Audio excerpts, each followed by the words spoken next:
Hello friends, let us explain the law of conservation of energy as stated by Julius Robert Mayer. What he was saying here is that in a closed system, from the way he stated it, that in a closed isolated system, energy can neither be created nor destroyed, but can only be transformed from one form to another. What is he trying to tell us here? That in a system, a setup, if there are no loss to external surrounding in a particular system, that there is no energy that existed from nothing. That every energy existed from another form of energy. That is, if energy is going to be used or transformed, all the quantity of that energy is going to be transformed to another form of energy without a reduction in quantity. That is, energy can be transformed from mechanical energy to electrical energy, from electrical energy to mechanical energy, from mechanical energy to heat energy, from electrical to heat, and some other forms of energy that you can think of.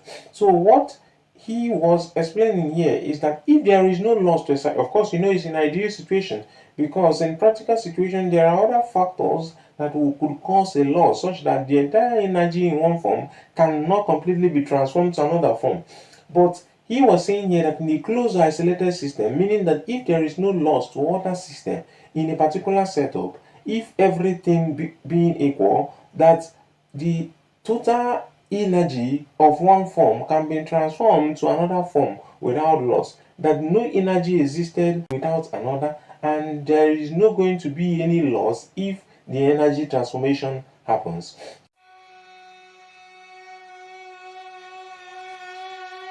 From what other physicists contributed, they now came up with another, which is the law of conservation of mechanical energy. The law of conservation of mechanical energy. And here, this is almost the same thing with the law of conservation of energy, but the difference is that this one is concentrated on mechanical energy transformation from potential to kinetic, provided there is no non-conservative force such as friction. That mechanical energy can only be transformed from one form of mechanical energy such as potential to kinetic, or from kinetic to potential. What is the practical example of this conservation of energy and conservation of mechanical energy? Let's say, for instance, you have an electric heater and you are trying to heat up something, maybe water. Okay, what happens there is there is a transformation from electric, because the electrical heater is going to be powered through electricity, and the electricity supplies the heater with electrical energy. And if there is no loss to the surrounding, the total electrical energy that is given into the system, which is the electrical heater, is going to be converted to heat energy to heat up the substance you want to heat, either water or any other thing you intend to heat. So that is the energy transformation that Julius was discussing here, conservation of energy. That this total energy from electrical can be transformed to heat without loss. That if we have the 50 joule of electrical energy, that the entire 50 joule electrical energy will be transformed to 50 joule heat energy if there is no loss to the surrounding, if there is no other external factor that is going to cause a reduction. That is what he is saying here. Then in that of mechanical energy, we are going to be careful about that. I can explain it in several forms, but let us use this singular form of when the body is released from a certain height. Okay, if I release the body, if this is a height, I have, this is the maximum height, and this is the floor. Now, if a body is released from this height, at this point, when I am holding this stone and I leave it, at this point, there is no speed, because that body would definitely be momentarily at rest. And when you consider the different stages of this object from here to here, let's say this is point A, this is point B, and this is point C. Point A is the point of maximum displacement, point B is in between, while point C is the ground, the point before the object hits the ground. So let us represent these three positions of this object. As we release it from this point, there is no speed. That means the speed at this point V is 0. the speed at maximum height is 0. Okay, and you can see that at this point the height is maximum. The height is maximum. Let's use capital H to represent the height here. So if the height is maximum, remember we are looking at mechanical energy conservation, and mechanical energy will have a potential energy, which the formula is mass times acceleration due to gravity and height, while kinetic energy is half mv squared.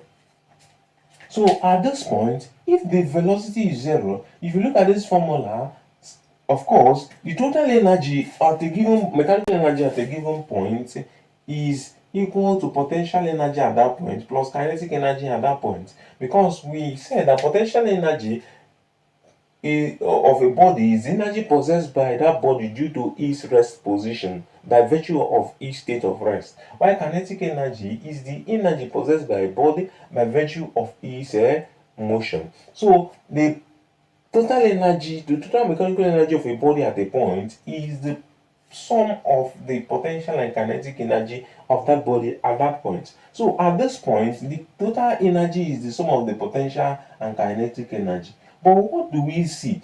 Since the velocity is 0 and kinetic energy is half mv squared, if you substitute 0 in v here, the total kinetic energy will be 0. That means that the total energy is equal to potential energy plus 0. And then at this point the height is maximum, and when the height is maximum, the potential energy, this if you put a maximum value here, that means the energy, potential energy at this maximum height is also going to be maximum. So the total energy of the body at maximum height is just the potential energy, because there will be no kinetic energy, and that potential energy is maximum. So at maximum height, potential energy is maximum and kinetic energy is 0 at maximum height.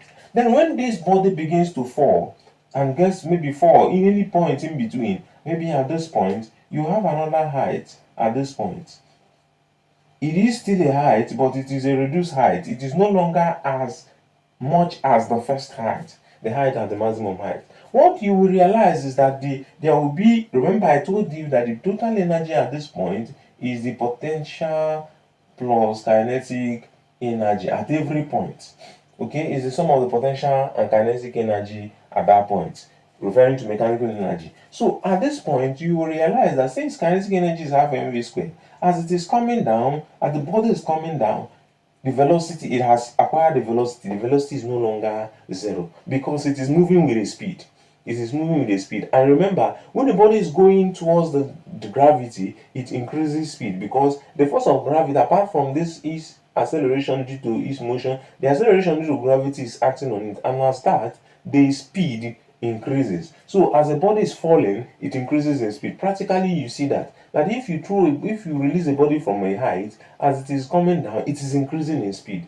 It moves faster. So as it is coming down, the body now acquires velocity, and since it acquires velocity, the kinetic energy, there will be a kinetic energy, and as the kinetic energy is increasing from 0, because at this maximum height it is 0, so as it is increasing from 0, the potential energy is going to be decreasing, because the height is no longer maximum, the height is reducing, and if h is reducing, the potential energy will be reducing. So the potential energy is reducing from maximum, the kinetic energy is increasing from 0. So at this point in between the maximum height and the point, the ground, the body possesses a total mechanical energy of potential energy plus kinetic energy.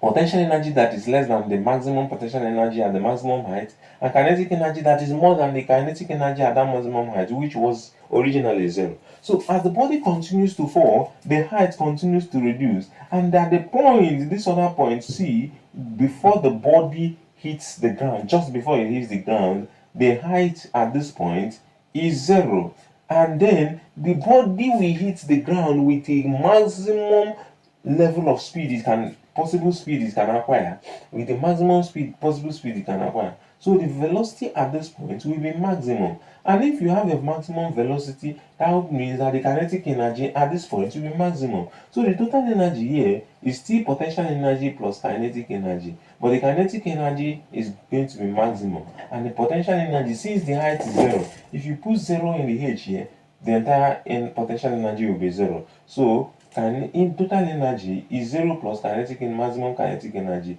Therefore, the total energy at this point is equal to maximum kinetic energy.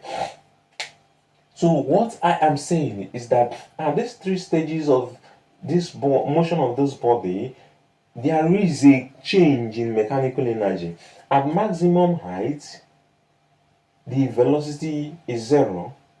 The kinetic energy is 0 because the velocity is 0. And the potential energy is maximum because the height is maximum. And as the body begins to fall, it reduces height. And as it reduces height, it reduces potential energy because the formula for potential energy contains height. And as it is reducing height, it is increasing speed from 0.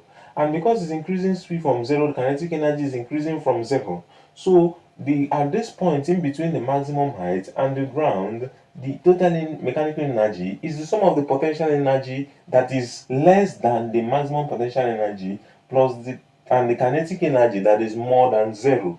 And then as the body continues to fall, just before it hits the ground, there is no height. And because there is no height, the height is 0, and the formula that contains height is potential energy, which is a product. So if you substitute 0 as h there, total potential energy becomes 0 at the point just before it hits the ground. And at that point, the body moved with the maximum possible speed it can ever move between those points. And because the speed is going to be maximum at this point, if you substitute it in the kinetic energy as well will be maximum. So that the total energy at this point C is maximum kinetic energy. So energy conversion, mechanical energy conservation that happened here is that the energy was transformed from potential energy at maximum height, from maximum potential energy at maximum height, to potential and kinetic energy in between, and then to maximum kinetic energy just before it hits the ground. So that is mechanical energy explained. Another common way of explaining law of conservation of mechanical energy is using a simple pendulum. Why I always ask this question. A simple pendulum. If you have a pendulum oscillation, a body is moving to and fro, it moves this way. Let's use these 3 points. Okay, if you look at this level, and this level of the pendulum, let's say A, B, and C.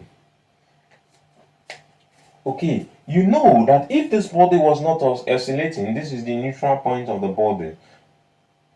So we are going to take this to be the ground level of the body. And then you look at the height of A, and the height of C. You realize that the height of A is greater than the height of C, and B has no height because that is what we are explaining here. So the energy conservation, mechanical energy conversion that happens here is from potential at maximum displacement to kinetic and potential in between at point C, and then to maximum kinetic only at point B, and that is law of conservation of mechanical energy. Ground level. So these are the 3 states. So when a body is oscillating, having a to and fro movement, at maximum displacement, there is a maximum height, and because of that, the total energy at this point is going to be the potential energy maximum, because the height here is the maximum possible height this body can go after it was displaced. So as it is coming down, when it gets to this other level, that is point C, what happens? There is a reduced height, but the body is still in motion.